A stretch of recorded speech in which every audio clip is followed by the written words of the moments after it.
All right, today we're diving into the life and mind of the American philosopher William James. We're going to explore how a man who was right on the brink of a total collapse found an idea that didn't just save him, it actually ended up redefining American philosophy. So, we're not starting with some complex philosophical argument. Nope. We're starting with a moment of pure, raw terror. That's William James describing a panic attack that completely shattered his world. A moment where he felt like his very self was just dissolving. And that's the big question for us today, right? How did he pull himself back from that edge? The answer is so fascinating because it shows how a deeply personal crisis can forge a world-changing philosophy. For James, this wasn't some abstract game. Philosophy was literally a tool for survival. So to really get why James had this breakdown, we first have to understand the immense and honestly kind of strange pressures he was under pretty much from the moment he was born. I mean, just try to imagine growing up in a house where your dad's best friend is Ralph Waldo Emerson. The James household was a total intellectual pressure cooker. Dinner wasn't just about how your day was. It was about having these intense debates on theology, philosophy, and literature. And the whole family was just packed with brilliance. William was the oldest, but his younger brother, Henry James, would go on to become one of the most famous novelists in the English language. Can you even imagine that kind of pressure? But here's where it gets weird. His father's whole philosophy created this strange paradox. He pushed his kids to learn everything, but he was terrified of them actually committing to a single career. He wanted them to be these broad thinkers, not specialists. And that left William feeling like he was brilliant, but completely adrift at sea. So, what do you do when you're a genius with zero direction? You try everything, right? James's early life was just this restless search. He jumps from painting to chemistry, then to medicine, always hoping that the next thing will finally be the thing. But nothing ever really clicks. And this feeling of just being aimless, combined with a string of really devastating personal setbacks, well, that's what ultimately pushed William James right to the edge of the abyss. That great adventure he took the Amazon, it was supposed to be this journey of self-discovery. Instead, it became an absolute existential nightmare. He gets sick with smallpox and has this horrifying realization that the slow, meticulous life of a scientist was definitely not for him. And as if the mental anguish wasn't enough, his body started to fail him. He was hit with this awful back pain and eye trouble that made it almost impossible to do the one thing he was raised to do, be a scholar. His physical world was just shrinking in on him, mirroring what was happening inside his head. But you know what? It wasn't the pain or the failed career paths that truly broke him. It was an idea, a single, terrifying philosophical concept that got into his mind and just would not let go. That idea was determinism. It's the belief that everything is already decided, that every choice you think you're making is just an illusion. And for James, this wasn't just some academic puzzle. It was a vision of the universe where he was nothing more than a puppet, a tiny cog in a huge, indifferent machine. And this is what sparked that moment of terror we started with. When he saw that epileptic patient, he saw a vision of his own future, a future dictated by biology and fate, with absolutely no escape. He felt his own self just dissolving into this predetermined, horrifying destiny. So there he is, trapped in this incredibly dark place, fighting depression, thinking about suicide. James desperately needed a way out. And he found it, not in medicine, not in religion, but in the work of another philosopher. He's reading an essay by this French philosopher, Charles Renouvier, and he finds this really radical argument. Renouvier wasn't trying to logically prove that free will existed. Instead, he argued that believing in free will was itself a choice that you could make. This idea just hits James like a ton of bricks. It gave him a way out, a weapon he could use to fight back against that crushing weight of determinism. All of a sudden, James saw his life as a choice between two completely different stories. On one side, you have determinism, a story of hopelessness and despair. And on the other, you have free will, a story of action and possibility. And he realized, hey, reason alone can't prove which one is true.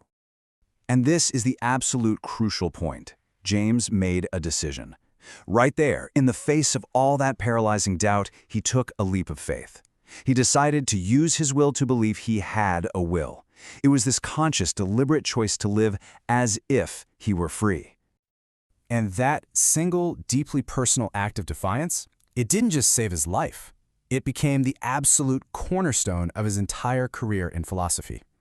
He basically took his personal breakthrough and turned it into this whole philosophy called pragmatism. The idea is that the truth of an idea isn't just about some abstract logic. The real test is its cash value, What's the practical real-world difference it makes in your life? It's kind of like, what beliefs actually serve you? Which mindset helps you to function and thrive? So this pragmatic method becomes his big contribution.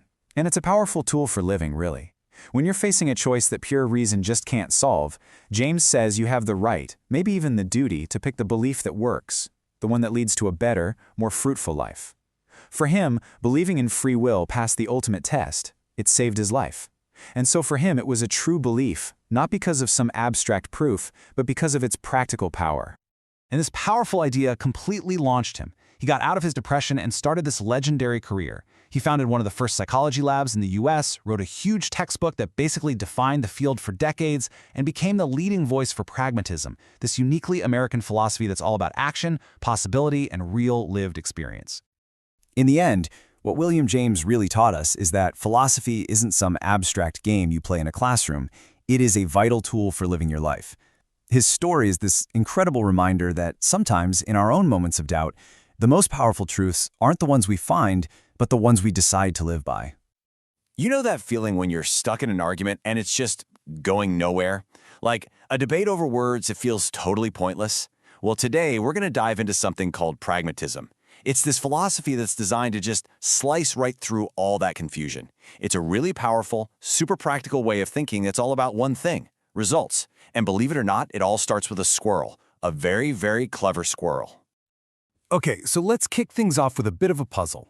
It's one of those philosophical riddles that, when you first hear it, it seems completely impossible to solve. The question itself is super simple. Is the man going around the squirrel? Sounds easy enough, right? But trust me, this one little question sparked a massive, massive debate. All right, so here's the setup. This comes from an example used by the great American philosopher William James. Picture this. You've got a man, a tree, and a squirrel. That's it. And the squirrel is just clinging to the side of the tree trunk, kind of keeping an eye on the man. Okay, and now the action starts. The man begins to walk in a big circle around the tree.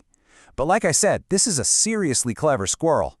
As the man moves, the squirrel just scrambles around the trunk in the other direction. It perfectly matches his speed, so the tree is always between them. The man never ever gets a glimpse of the squirrel's back. So that brings us back to the big question. Is he going around the squirrel?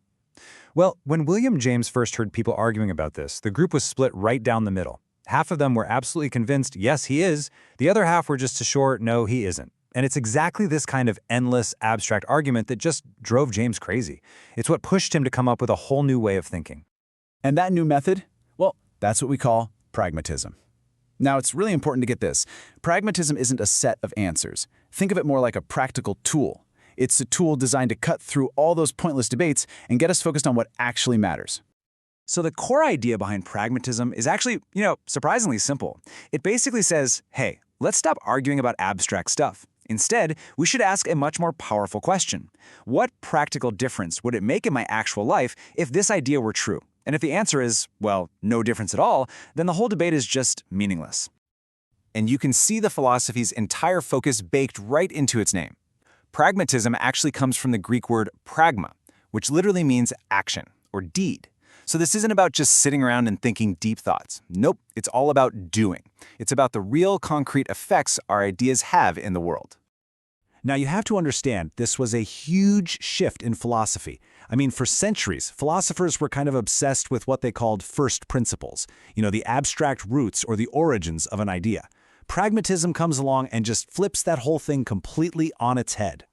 This quote from William James just captures that shift perfectly. He says, basically, stop looking backward at all the first things and the abstract principles. Instead, he tells us to look forward, look at the last things, the fruits, the consequences, the actual facts. What does this idea do? What does it produce? For a pragmatist, that's where you find the real meaning of an idea. And this chart really lays out the difference, right? On one side, you have rationalism, which is all about digging down, looking for those abstract roots of an idea. But then you have pragmatism on the other side, which looks ahead. It asks, okay, so what are the consequences? What are the real-world effects? It's all about the fruits. It's this fundamental shift from pure theory to what you can actually see and touch. All right, so now that we've got the tool, let's go back to our squirrel. How exactly does pragmatism solve this problem and get us out of that ridiculous, endless argument? So what James does is brilliant. He doesn't pick a side. He doesn't say yes or no. Instead, he just applies his method. He sees that everyone's stuck, so he looks for a practical distinction. He asks the killer question. What do we practically mean when we say going around? See, the entire argument hinges on that one little phrase. So let's look at it one way. Let's say going around means to pass from the north of the squirrel to its east, then to its south, and then to its west. Well, if that's what you mean, then the answer is definitely yes. The man is absolutely going around the squirrel. No question about it. But what if going around means something else? What if it means to be in front of the squirrel, then on its right side, then behind it, then on its left? Well, in that case, the man never does that, right? Because the squirrel keeps turning, he's always in front of it. So if that's your practical definition, the answer is a clear no. And just like that, boof, the whole problem is solved. That deep, metaphysical debate just vanishes into thin air. It turns out it was never really a fight about reality at all. It was just a pointless squabble over what a word means. Once you get clear on the practical meaning, the whole argument just dissolves. Okay, so this is obviously about way more than just a clever squirrel riddle, right? This is a really powerful tool that you can use for pretty much any idea, any belief, or any argument you run into in your own life. William James had this fantastic term for this. He called it an idea's cash value. He was basically asking, what concrete, real-world difference does holding a certain belief get you? What does it actually let you do? Think of it like this. If a belief has no cash value in your actual experience, if it doesn't change how you act or see the world, then what's it really worth? So let's wrap this up with the key takeaways. First, think of pragmatism as a tool to cut through the noise and get to what's real. It's all about focusing on the practical consequences of your beliefs. It forces you to ask, what tangible difference does this idea actually make? And remember that core idea, look at the fruits, the results, not just the abstract roots of a theory. It's a tool, not a dogma. And that really leaves us with a challenge, doesn't it? Think about some of the arguments or beliefs you hold on to, maybe at work, with your family, or even just the debates you have inside your own head. How many of those would just dissolve if you stop for a second and ask that one simple, pragmatic question? What practical difference does it make? All right, today we are jumping into one of the biggest, oldest questions in all of philosophy. Seriously, it's a question that sits right at the heart of, well, everything. So let's just get right to it. What is truth? I mean, when you say something is true, what do you really mean? It sounds so simple at first, but trust me, the more you poke at it, the deeper the rabbit hole goes. You know, for most of us, the answer seems pretty obvious, right? We figure an idea is true if it matches up with reality, if it's an accurate picture of the way the world really is. I think, there's a mug on my desk, and yep, there it is. Simple. It's common sense. But what if that common sense view isn't the whole story? So people have been arguing about this for, well, centuries. And before our guy, William James, shows up on the scene, there were basically two big theories running the show. And James, he thought they both kind of missed the point. Okay, so the first big theory is the correspondence theory. It's basically that idea we just talked about. A belief is true if it's a correct copy of reality. But James felt this was way too passive. It makes our minds out to be these boring mirrors that just reflect the world, instead of being active participants in it. Then you have the coherence theory. This one says an idea is true if it fits in logically with all the other stuff you believe. James's big issue here? Well, you could create this perfect logical bubble of beliefs that has zero to do with what's actually happening outside your window. And that's really the key for James. He felt these old theories were just too abstract. They were beautifully built, sure, but he had this great analogy. They were like these gorgeous, intricate clocks that couldn't actually tell you the time. They look smart, but in the real, messy world of our actual lives, they just weren't useful. So James was fed up, and this led him to come up with something, honestly, pretty radical, an idea that just completely flips the whole concept of truth on its head. He argued the truth isn't something we find, it's something we make. And here it is, the heart of his pragmatic theory of truth. For James, an idea is true if it works, if it's useful, if it helps guide you through life, if it has a real, practical, positive effect on your experience, then you can call it true. In short, Truth is what works. And this is where it gets really mind-bending. Just listen to this quote from James. He said, "Truth happens to an idea. It isn't some fixed property. An idea isn't just born true. It becomes true through events, through a process. It's a huge shift from thinking of truth as a thing, a noun, to thinking of it as something that happens, a verb." Okay, to really get this, James came up with some fantastic analogies. Think about the word health. Health isn't some magical essence, right? It's just the name we give for all the processes in our body working together smoothly. Same with wealth. It's not a concept, it's the result of actual things like earning and saving. Or strength, it's the effect of muscles actually doing work. James says truth is just like that. It's the name we give when an idea works successfully for us. All right, so if truth is all about what works, then the big question is, how do you measure that? And this brings us to one of James's most famous and maybe most controversial ideas, the cash value of an idea. Being the practical guy he was, James boiled it all down to one single powerful question. What actual, concrete, real-world difference will it make in your life if this idea is true? That practical payoff, that's what he called its cash value. If an idea has no cash value, for James, it's just not true. Simple as that. I know, this can still sound a little abstract, so let's use James's own classic example to make it real. Imagine someone is hopelessly lost in the woods. They're starving, desperate, and have no idea where to go. So let's walk through this. First, they have an idea. They see a little trail and think, I believe that path leads to a house. At this point, it's just a guess. Second comes the action. They decide to follow it. Third, the consequence. Lo and behold, they find a house, get food, and are safe. So, was the original idea true? According to James, you bet it was. It became true because it worked. It guided them to a successful, life-saving result. The truth was made in the process. And this whole process, this journey of an idea proving itself, that's what James called verification. It's how an idea pays out its cash value. Sometimes it's direct, like our hiker actually seeing the house, but it can also be indirect. We all believe Japan exists, right? But most of us haven't seen it with our own eyes. We trust this huge network of reliable sources, maps, experts, photos that have verified it. For James, both are totally valid. Okay, so if truth is a process that we create through experience, what does that do to our old-school idea of some absolute, unchanging, capital T truth? Well, this is where James's theory gets really challenging, and for a lot of people, really freeing. So on one hand, you have the traditional view. Truth is this absolute, eternal thing out there somewhere, and our job is just to find it, like we're hunting for buried treasure. James just throws that whole idea out. For him, truth is relative, it evolves, and it is fundamentally man-made. We don't just discover truth, we are active participants in creating it. And you can see this play out all through history, right? For ages, the idea that the Earth was the center of the universe, that was considered true. Why? Because it worked. It helped people navigate the seas and predict the seasons.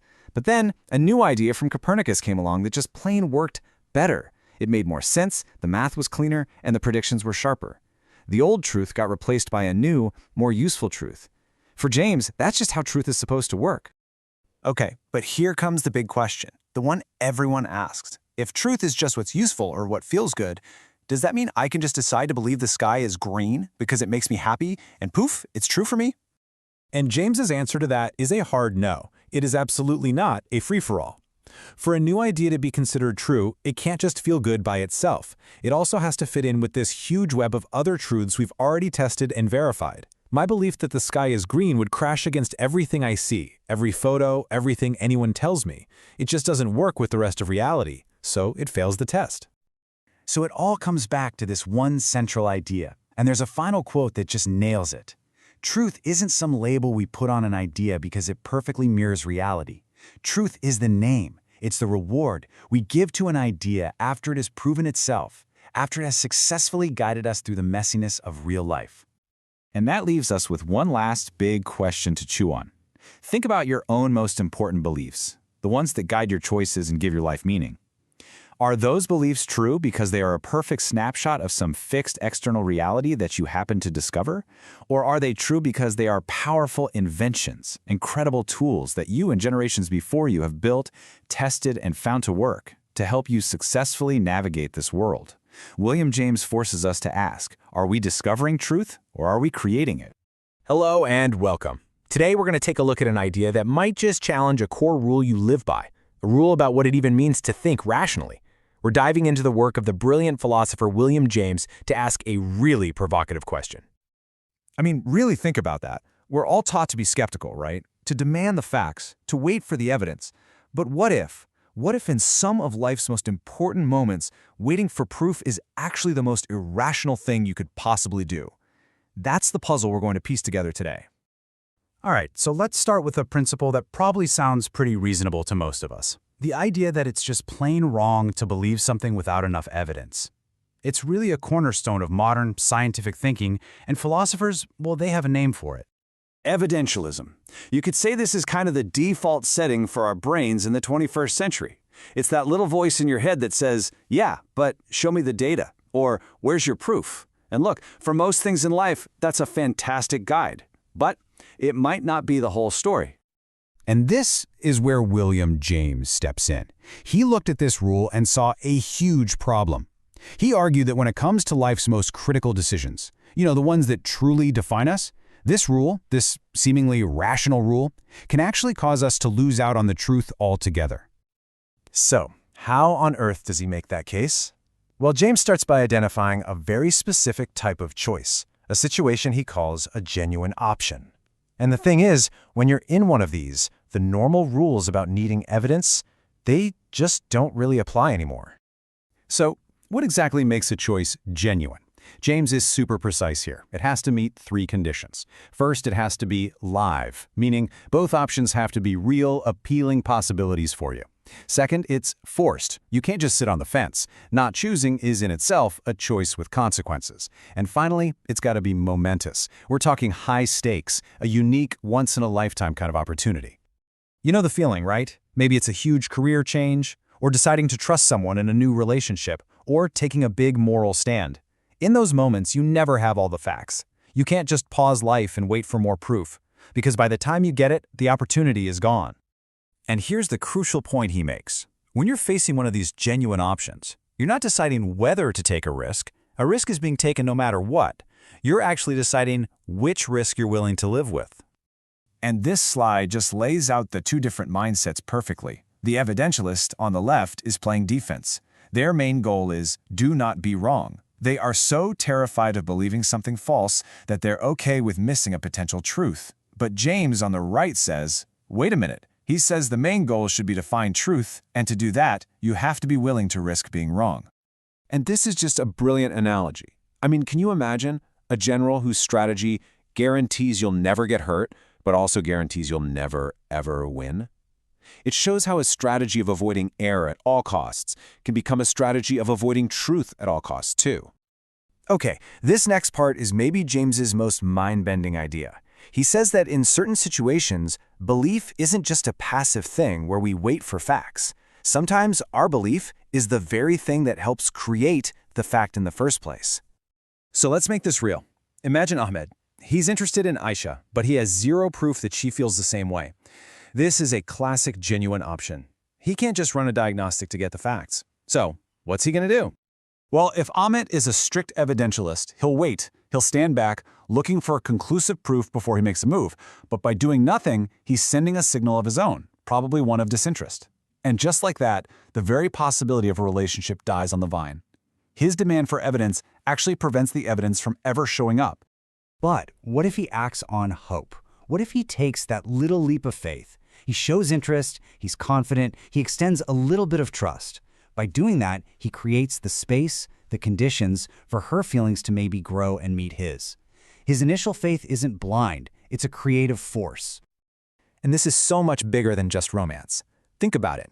Starting a business, trusting your teammates to get a job done, believing in your own ability to learn a new skill. So often, your preliminary faith is a necessary ingredient for the fact to become a reality. So, all of this logic has been building to what James saw as the ultimate genuine option for many, many people. The question of religious faith itself? Let's just run it through the checklist, right? For someone considering belief, it's obviously a live option. It's forced, because deciding to wait for more proof, being agnostic, has the same outcome as disbelief if the faith turns out to be true. You lose out. And it is absolutely momentous. The stakes are, well, eternal. It fits the definition of a genuine option perfectly. And this means the agnostic position, just waiting on the sidelines for more proof. It isn't some safe, neutral territory. No, it's an active choice. It's a choice that's driven by the fear of being wrong, and it carries its own colossal risk. The risk of losing out on everything if the belief is true. So to be super clear, James is not saying just believe anything you want. Not at all. He's saying that when you face a genuine option, and only when you face one, where the truth might actually depend on you acting first, then that leap of faith becomes a deeply rational choice. It's the only logical move if your main goal is to find the truth, and not just to avoid making a mistake. And this quote is really his final knockout punch. He says, look, if you have a rule for thinking, and that rule makes it impossible for you to see a certain kind of truth, even if that truth is real, then your rule is, by definition, an irrational rule. And that's the question he leaves us with. It's a challenge to think not just about what we believe, but about how we decide to believe. And to ask ourselves, could our own strict rules for finding truth actually be the one thing preventing us from finding it? All right, welcome back. Today, we're jumping into the mind of the philosopher William James, and we're going to explore one of the two fundamental ways he thought humans experience the world and their faith. We're talking about the optimists, the ones who always see the glass as half full. So let me just ask you, straight up, when you look at the world, what's your first instinct? Do you see the good in people? Do you kind of just assume that at the end of the day, things are going to work out for the best? Just think about that for a second. Because, you see, according to the great William James, that gut feeling you have, your answer to that question, it's not just some little personality quirk. He argued that it could be the entire foundation of your spiritual life. Okay, let's really get into this. So, James puts forth this really powerful idea. He says that when you look at spirituality, you can pretty much split all of humanity into two basic groups, two fundamentally different types of people walking two very different paths. Here's how he breaks it down. On one side, you've got the once-born. These are the folks who seem to show up in the world just naturally happy. They're already in sync with things. For them, religion is all about gratitude and joy. But then you have the twice-born. These are the souls who have to go through some serious struggle, a kind of deep, dark crisis, before they can be reborn into a state of peace. Now for today, we're going to focus entirely on that first group, the optimistic, healthy-minded once-born soul. So who exactly are these once-born people? What does it actually mean to have a worldview that just seems to come pre-installed with sunshine? Well, James had a very specific name for this outlook. He called it healthy-mindedness. And what that means is, it's a way of being where you see the world's goodness as the main event. It's not just one thing among many, it's the thing. For someone who's healthy-minded, all the evil and suffering out there, it's not really a problem to be solved. It's more like static you just tune out, something you systematically forget, ignore, or even argue doesn't really exist. And wow, this quote from James just nails their perspective. Their idea of God isn't some harsh judge keeping a tally of your sins. Nope. God is the spirit behind a beautiful sunset, the feeling of harmony in nature. For them, God is basically the living embodiment of everything good and beautiful. But of course, this is William James we're talking about, so it's never quite that simple. He realized that even within this optimistic worldview, there were really two different flavors. So on one hand, you've got involuntary healthy-mindedness. This isn't a choice. It's just the way someone is built. They're almost pathologically optimistic. James's number one example was the poet Walt Whitman, a guy who seemed physically incapable of dwelling on anything negative. Then you have voluntary healthy-mindedness, and this is totally different. This is a conscious decision, a disciplined choice to systematically turn your back on evil and focus only on what's good. Now, this idea of choosing to be an optimist, it wasn't just some abstract theory. In James's day, it exploded into this huge spiritual movement in America that he was absolutely fascinated by. It was called the Mind Cure movement. And the way they turned this sunny temperament into a full-blown doctrine is what's so interesting. Their core belief was simple, but really powerful. Any bad thing, whether it's getting sick or feeling depressed, comes from one single problem: feeling disconnected from God, from that divine energy. So emotions like fear, doubt, and worry, they weren't just unpleasant. They were basically poison. The only cure was to realize you were already one with that infinite power. And they had a whole playbook for it. Step 1, you actively reject fear. You literally refuse to let negative thoughts rent space in your head. Step 2, you use what we'd probably call positive affirmations today, constantly reinforcing your connection to health and divinity. And step 3, and this is a big one, is passive relaxation. You stop trying so hard. You let go of the struggle and you just allow a higher power to do the work. It's all about surrender to the good. I mean, this all sounds amazing, doesn't it? A roadmap to health and happiness just by thinking positive thoughts? But James, as much as he respected what these folks could do, he saw a massive, gaping hole in their whole philosophy. And it all comes down to one critical question. Can a philosophy that's built entirely on ignoring half of reality truly be the whole story? Is a viewpoint like this really complete? And for James, the answer was a clear and resounding no. For all its practical benefits, he concluded that as a complete philosophy for life, healthy-mindedness just doesn't cut it. It's insufficient. It leaves too much out of the picture. This quote right here gets to the absolute heart of his critique. He says that the evil facts, pain, injustice, loss, death, they aren't just some illusion you can ignore. They are a very real part of the truth. And then he goes even further. He suggests that facing those hard things might actually be the only way to find life's real meaning and see the deepest truths. So here's the fatal flaw. When you're up against real, gut-wrenching tragedy, the kind of deep, unavoidable suffering that you can't just think your way out of, the whole philosophy of healthy-mindedness just collapses. It has no answers, it offers no real comfort, it's totally helpless, because its entire operating system is designed to pretend that this kind of reality doesn't even exist. Which, of course, leaves us with a huge, hanging question. If this sunny, optimistic path of the once born isn't enough, then what about that other path? What does a faith look like when it's built not by ignoring suffering, but by staring it right in the face? Well, that is the world of what James called the sick soul. And that's a story for next time. Welcome to The Explainer. Today, we're diving into a really profound human journey. It's a path that goes from the absolute depths of despair all the way to a powerful kind of transformation. And we're going to look at it through the eyes of the brilliant philosopher and psychologist William James. Just let that sink in for a second. It's a powerful question, right? This isn't just some abstract thought experiment. It's a real, deep crisis that's at the very heart of what we're talking about today. It's that nagging feeling that something is just missing, even when from the outside your life looks totally perfect. All right, so let's get into it. William James had this idea that you can basically split humanity into two fundamental psychological types. And this isn't about being a good person or a bad person, not at all. It's about the very lens through which we see the world. So here's the breakdown. On one side, you have the once-born. These are the folks who are just naturally healthy-minded. They see the good in the world, they feel at home, and things kind of just work for them. But then you have the twice-born. These are the people who just can't ignore the suffering and the tragedy in life. For them, finding peace isn't automatic. It requires a deep, profound inner change, something James called a second birth. And that's exactly who we're going to focus on today. We're going to walk the path of the twice-born individual.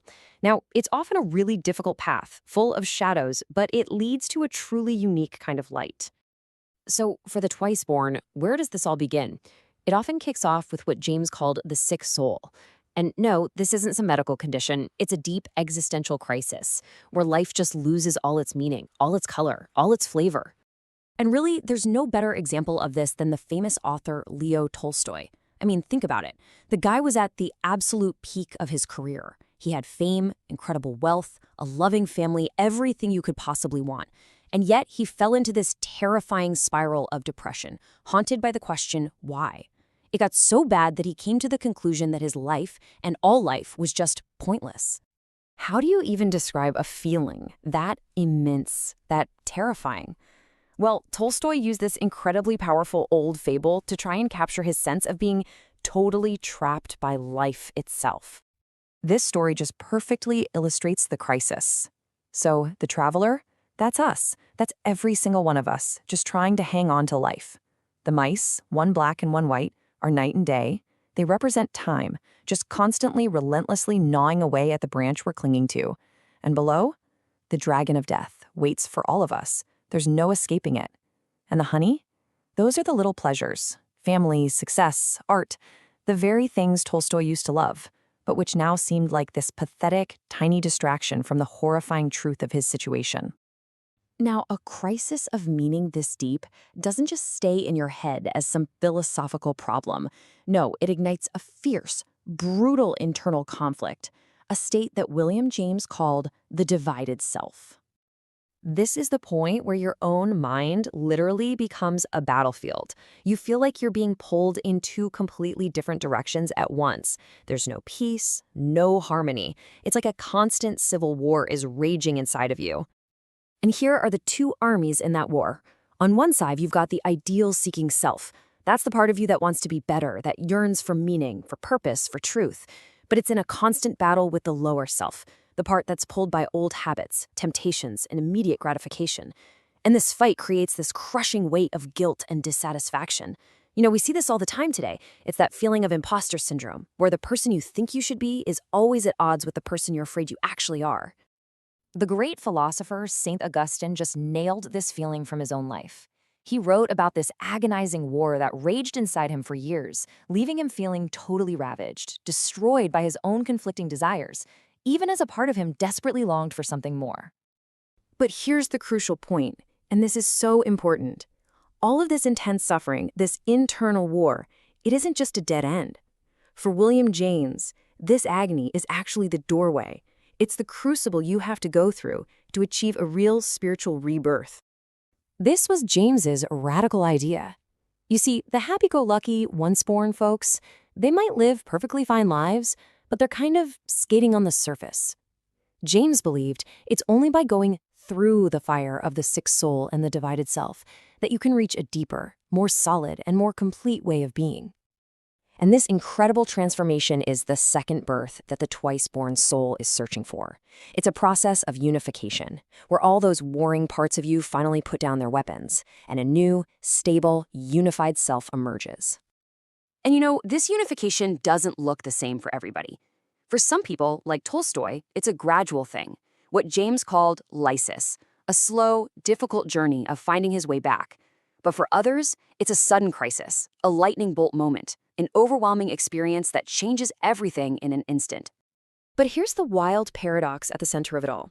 The turning point, whether it's slow or sudden, almost never happens because you fought harder. In fact, it's the exact opposite. It comes from totally and completely surrendering. It's the moment you finally let go and stop fighting. There's an old religious saying that just captures the psychology of this perfectly. A breakthrough can only happen when you've hit your absolute rock bottom, when your own willpower is completely spent and you have nothing left. It's in that moment of giving up that some higher power, or maybe a deeper part of yourself, can finally step in. And for those who make it through this incredibly difficult journey, the reward isn't just getting back to how things were. No, it's a profound sense of relief, a newfound inner unity, and a stable, deep happiness that's totally different from the fragile optimism they might have had before. They are, for the first time, truly whole. Okay, so we followed this really intense and painful journey. What's the big takeaway here? Why does the path of the sick soul still matter so much to us today? I think the main thing to take away is this. Those periods of deep despair, of feeling completely torn apart inside, as terrifying as they aren't necessarily a sign that you've done something wrong. According to James, they might actually be the very gateway to a more authentic, a more unified, and a more deeply meaningful life. They're the growing pains of the soul. And that leaves us with one last big question, a question I want to leave with you. If we take Tolstoy's powerful metaphor and apply it to our own lives, what's the inescapable dragon that maybe we're trying not to look at? And what are the little drops of honey, the distractions, that we're using to keep ourselves from facing it?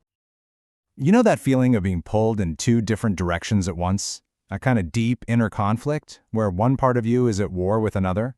Well, you're definitely not alone. The great writer Leo Tolstoy, even at the absolute peak of his fame in his 50s, hit a wall so hard that he said he felt a state of arrest. Life just lost its meaning. He had everything, but he simply didn't know how to live anymore. It's an incredibly powerful and very human place to be, when your own soul feels like it's at war with itself. So today, we are going to dive deep into that very state of inner conflict, and more importantly, how you get out of it. We're exploring a process called conversion. Now, I know what you might be thinking, but this isn't just a religious term. We're going to be looking at it to the eyes of the brilliant psychologist and philosopher William James, who saw conversion as this profound psychological journey, a path to healing and really to unifying a divided self. So, here's our roadmap. First, we're going to really understand the problem. What is this divided self? Then, we'll get to the turning point that James calls conversion. After that, we'll look at the two different ways it can happen, uncover the hidden psychological engine that makes it all work, and finally, the best part, we'll see what a transformed, unified life actually looks and feels like. All right, first up, what exactly does it mean to be a divided self? Let's really dig into the problem that kicks this whole process off. So what did William James actually mean by this? Well, he basically described it as a kind of psychological civil war. It's that feeling of total internal disharmony. We've got these conflicting impulses just battling it out inside you. Your own will is literally at war with itself, and it ends up sabotaging your best intentions, leaving you with this constant feeling of being unhappy, fragmented, kind of broken. And this isn't just some vague, fuzzy feeling. It's a real psychological state with some very clear symptoms. Like you might find yourself wanting two completely opposite, irreconcilable things at the exact same time, or feeling like your soul and your body are in this constant fight. Life can start to feel like this long, drawn-out drama of regret, just filled with this constant unease. And in the most extreme cases, it can even turn into a deep spiritual kind of sadness, or what was called religious melancholy. Okay, so we've established the problem of the divided self. Now, let's move on to the solution that James identified. He saw this clear path toward healing and unification in a process he studied like crazy: conversion. James uses this word conversion, or iqtida, but he completely reframes it. For him, it's not just about changing your opinion about something, it's a fundamental psychological process. It's the journey, which is often centered around a new set of beliefs, from being that divided, unhappy person to becoming unified, feeling correct in your own eyes, and genuinely happy. It's nothing short of a psychological rebirth. But of course, that brings up a really important question. If this transformation is the path to healing, is there just one way to get there? Or are there different routes you can take to find that inner peace? And James's answer to that is a clear no. There isn't just one way. In his research, he saw two very distinct paths leading to this psychological unification. One is gradual, and the other is sudden. So on one side, you have the gradual path. This is the willful, conscious process of building yourself up piece by piece through your own effort, kind of like forming a new habit. And then on the other side, you have the sudden path. This one is completely involuntary, it's unconscious. This is that dramatic, lightning strike moment, a total breakthrough that feels like it comes from somewhere beyond your own control, almost like a gift of grace. A great way to think about the gradual path is to imagine learning an instrument, like the piano or guitar.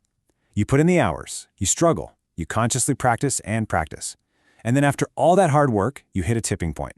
One day, you just stop thinking about where your fingers go, and the music, it just flows. All that conscious effort paved the way for something effortless to finally take over. Now here's where it gets really fascinating. With both paths, the slow, gradual one and the sudden, dramatic one, there's almost always this critical moment of surrender. It's the point where your own conscious striving, your willpower, it just gives out. And it's this act of letting go, this feeling of I have done all I can do, that paradoxically opens the door for the real transformation to happen. That moment of surrender leads us to a really cool question.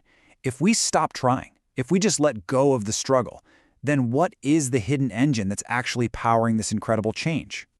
Well, according to James, there's a clear psychological process going on here. So step one, our conscious mind, our ego, it tries to fix the problem, but eventually it hits its limit and it fails. Step two, we give up, we surrender the fight. And this is the absolute key. Because in step three, our deeper subconscious mind, which is now free from the interference of our struggling conscious mind, it takes control. It starts the heavy lifting of reorganizing and healing, and eventually, in step four, it forms a brand new, stable center for our personality. James loved to point out that theology and psychology are often just describing the exact same event, but using different language. This famous saying, "Man's extremity is God's opportunity," perfectly captures that moment of surrender from a theological view. Psychologically, you could just as easily say, the ego's failure is the subconscious's opening. It's the same idea.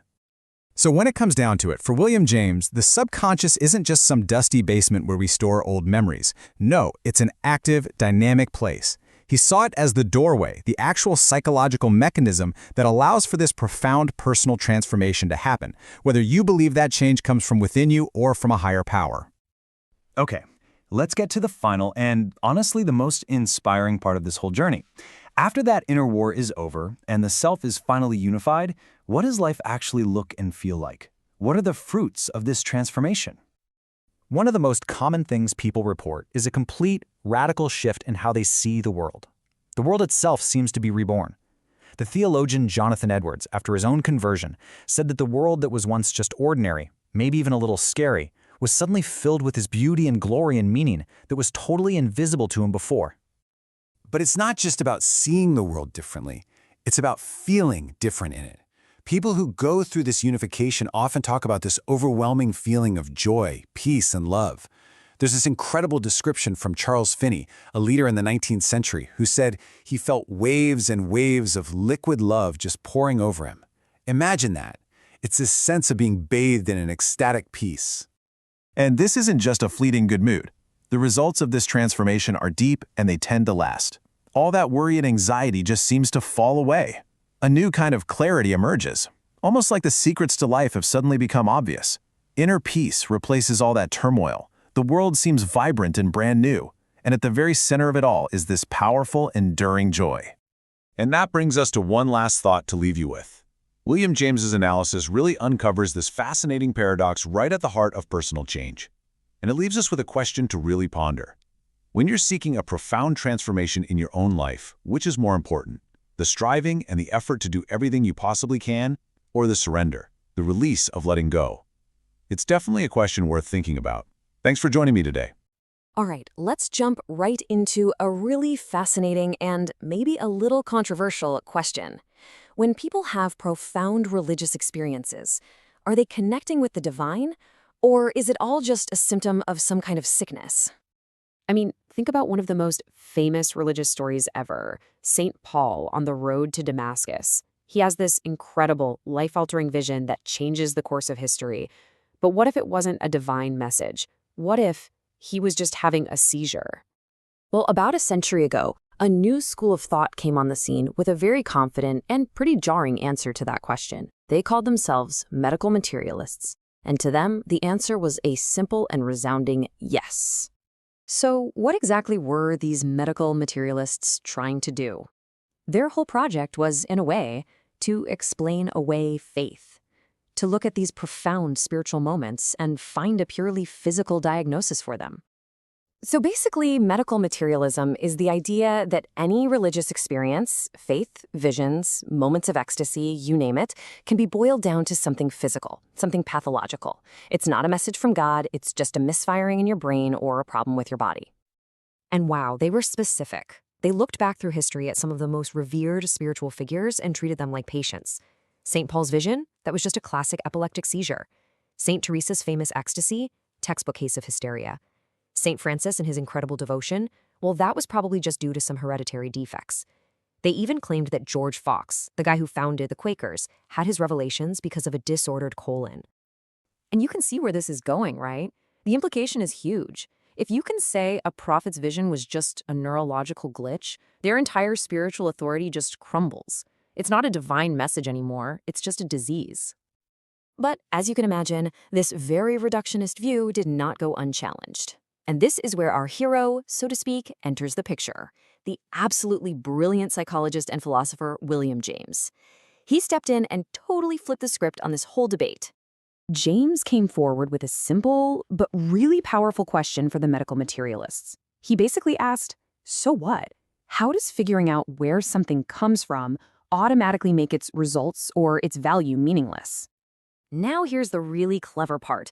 James was willing to just grant them their entire argument.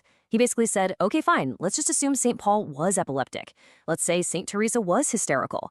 His whole point was that even if every single one of those diagnoses were 100% true, it wouldn't matter. It wouldn't change a thing about the actual significance of their lives and experiences. And this slide just lays it out so clearly. It shows the massive shift in perspective that James brought to the table. The medical materialists were obsessed with the roots of an experience, its biological origins. James said, nope, you're asking the wrong question. He said we need to stop looking at the roots and start looking at the fruits. What are the outcomes? What are the consequences in a person's life? And this idea leads us straight to James's most famous philosophical tool, a really practical way to figure out the worth of any idea or belief. You see, for a pragmatist philosopher like William James, where an idea comes from is probably the least interesting thing about it. What really matters is what that belief does. What are its real-world effects? How does it actually change the way a person lives and acts? That's the only test of its value that counts. So, how do we actually do that? How do we evaluate these so-called fruits? Well, James gave us a pretty straightforward three-step test. First, does it create a positive, lasting change in the person? Are they actually a better person because of it? Second, does it point them towards a more moral, more meaningful way of living? And third, the bottom line, does it work? Does it practically help the person live a better, stronger, more purposeful life? James really drove this point home with an amazing analogy. Think about it. We would never say Einstein's theory of relativity is invalid because maybe he had a liver condition, right? That's absurd. We judge the theory on its own merits. Does it work? Does it describe the universe? James is saying we have to apply that same logic to spiritual insights. Judge the insight itself, not the person's brain chemistry.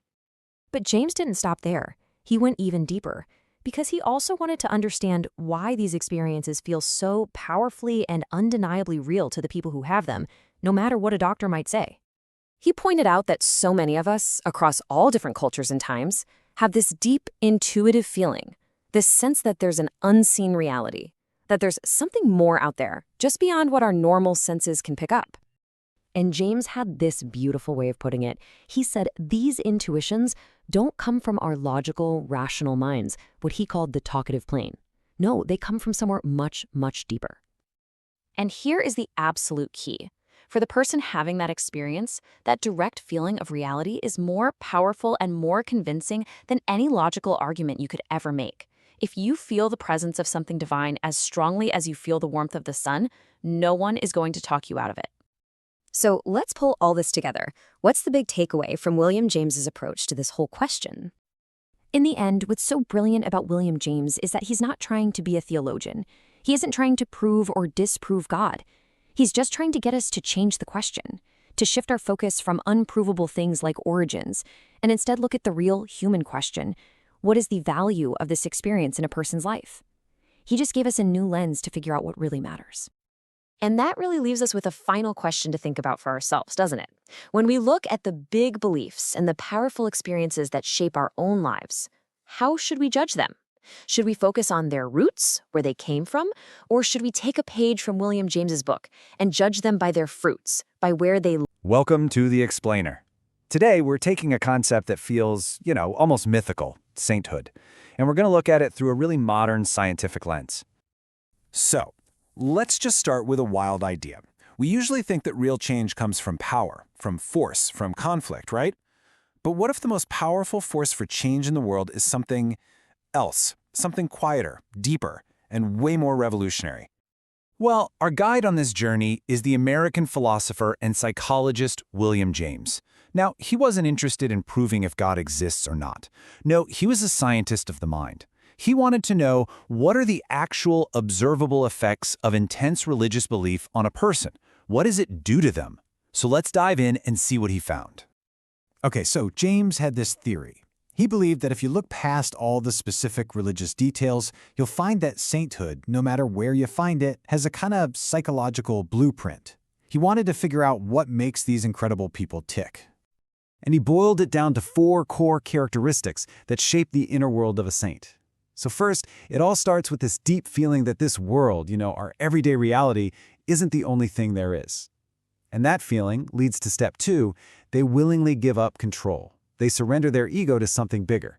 Now here's the crazy part. This surrender doesn't make them feel weak, it actually brings this incredible sense of joy and freedom. And all of that leads to the final crucial step. Their entire emotional world gets rewired, moving away from me, and focusing completely on love and harmony for everyone. So what's really fascinating here is how all this inner stuff actually shows up on the outside. James called these the fruits of the saintly character. I mean, these are the real-world results that anybody, religious or not, can actually see and measure. Let's take a look at how this inner blueprint plays out in the real world. The first fruit is purity. And nope, this isn't just about following a bunch of rules. For James, this is more like a deep, almost artistic need for harmony inside. All the noise and the drama and the chaos of the world, it just starts to feel unbearable to them. So they pull back to find this profound inner peace and consistency. Next up, you get this amazing strength of soul. I mean, think about it. By completely letting go of trying to control everything and just trusting in a higher purpose, they become almost immune to fear and anxiety. All that worrying about what might happen tomorrow, poof, it's gone, replaced by this deep, unshakable calm. And this quote just says it all for the third fruit, charity. We're not just talking about being nice here. This is a radical kind of empathy that just demolishes the walls we all build between us and them. It's one thing to be kind to your friends, but this is an active, powerful love for the very people society tells us to avoid or even hate. Okay, and the final fruit is asceticism. Now this one's probably the toughest for us to get our heads around today, in our world of instant gratification. It's the practice of self-denial. But James didn't see it as some kind of self-punishment. He saw it as a form of training, a discipline to prove that your spirit, not your cravings for comfort, is the one in the driver's seat. So, we've looked at the inside and the outside of a saint, but so what? From a practical point of view, why should any of this matter to the rest of us? What's their value to society? Well, to get at their value, James puts the saint up against another powerful idea, Nietzsche's strongman, the Übermensch. On one hand, you've got this ideal of dominating the world through pure willpower. On the other, you have the ideal of transforming the world through love and surrender. James then asks this really important question. What would a world full of these strong men actually look like? His answer? It would be a nightmare of constant conflict that would tear itself apart. And that brings us to James's big, powerful conclusion. Saints aren't just these passive, holy people floating on clouds. No, he says their radical trust and their limitless love aren't just personal things. They are active, creative forces that literally create new goodness in the world. You see, their influence is subtle, but it's incredibly powerful. When you treat every single person like they matter, no matter what, you can actually cause miraculous changes in them. If you show unwavering trust in someone cynical, you can make them trustworthy. James had this beautiful metaphor for it. He said saints are the leaven of society, like yeast in a loaf of bread. They might be a tiny ingredient, but they slowly, quietly, and inevitably raise the moral and spiritual level of the whole world. So, I'll leave you with this final thought from our explainer today. When you look at our world with all its conflict and division, William James's analysis really makes you stop and think. Which of these two ideals, the will to dominate or the will to love, offers us a better or maybe even a more practical way forward? All right, today we're diving into the brilliant mind of William James and his incredible analysis of religious experience. We're going to look at the absolute peaks of human consciousness, the real nature of prayer, and how James completely flipped the script on what it means for a belief to be true. So let's just kick things off with a massive question, one that really drove so much of James's work. What is the highest, the most intense, the most profound state the human spirit can possibly reach? I mean, what does that even feel like? For William James, the answer was, well, it was crystal clear. He said the absolute summit of all personal religious life, the very core of our spiritual potential, is found in a state he called mysticism. And he wasn't talking about some weird fringe thing. He believed this was the very root from which all personal religion grows. Now, James was a scientist at heart, so he was incredibly precise about this. He broke down any true mystical state into 4 key hallmarks. First, it's ineffable. You literally can't find the words to describe it. Second, it has a noetic quality. You feel like you've been given this profound insight, a deep knowledge about the universe. Third, it's transient. It's here one moment and gone the next. You just can't sustain it. And finally, there's this feeling of passivity, almost like you're not in control, like some higher power has taken the wheel. Now, to keep this from being too abstract, James studied countless firsthand accounts just like this one from Alphonse Ratisbonne. You can just feel it, right? His description of this sudden, life-shattering experience, it perfectly captures those 4 qualities: the struggle for words, the feeling of seeing a profound truth, and that sense of being completely overtaken by the moment. But here's where it gets really, really interesting. James argued that these incredibly powerful states aren't just for a few special saints or mystics. Not at all. He saw them as existing on this huge spectrum, a spectrum that, many of us actually touch upon in our daily lives, maybe without even realizing it. He actually cataloged this whole spectrum of mystical consciousness. It starts with something as simple as a sudden aha moment, that flash of insight. And it goes all the way up to these profound experiences of presence, where a person feels this absolutely undeniable connection to the divine or the universe itself. And what was truly radical for his time is that James even included experiences brought on by anesthetics. Think about that. He argued that our normal, everyday, rational way of thinking is just one possible type of consciousness. And by just dismissing all these other states, he thought we might be closing the door on a much, much bigger picture of reality. Okay, so let's come down from that rare mountain peak of mystical union for a second. Let's talk about something much more common, a universal practice that James also took a hard look at with a totally fresh perspective: prayer. So James set up this contrast. On one hand, you have the common view of prayer, which is basically a one-way request list, right? Asking for stuff. But for James, it was totally different. It wasn't about trying to change the outside world. He saw it as a dynamic, two-way relationship that primarily changes the person who is actually doing the praying. So here's the crucial point. James argued that prayer works. It absolutely has real effects. But its main effect isn't winning the lottery. It's about activating this kind of dormant energy inside of us. This energy creates real, tangible, psychological changes in our outlook, our ability to cope, our whole perception of the world. The real change happens inside you. And that brings us to the final big picture question. After looking at all these deeply personal, subjective experiences, what was James's conclusion? What's the ultimate value of having a belief in the first place, whether it's mystical or not? This, right here, is the very heart of his philosophy, which is known as pragmatism. For James, the test of a belief's truth has nothing to do with logic or ancient proofs. The only question that matters is, what are its practical results? Does this belief make a positive, useful, life-enhancing difference in your actual day-to-day life? If it does, then for you, it holds truth. James just loved this analogy from the philosopher Giovanni Papini. It illustrates the idea perfectly. See, pragmatism isn't a specific belief system. It's not a room. It's the corridor that connects all the different rooms, whether that room is filled by a scientist, a mystic, or just an ordinary person praying. It's the common hallway where any idea has to walk to prove its cash value, its worth in the real world. So what's the ultimate takeaway from all this? First, the truth of a belief is measured by its fruits, not its roots. It doesn't matter where it came from. What matters is what it helps you become. Second, James believed we live in a pluralistic universe. There's no single correct belief for everyone. Different paths can be true for different people.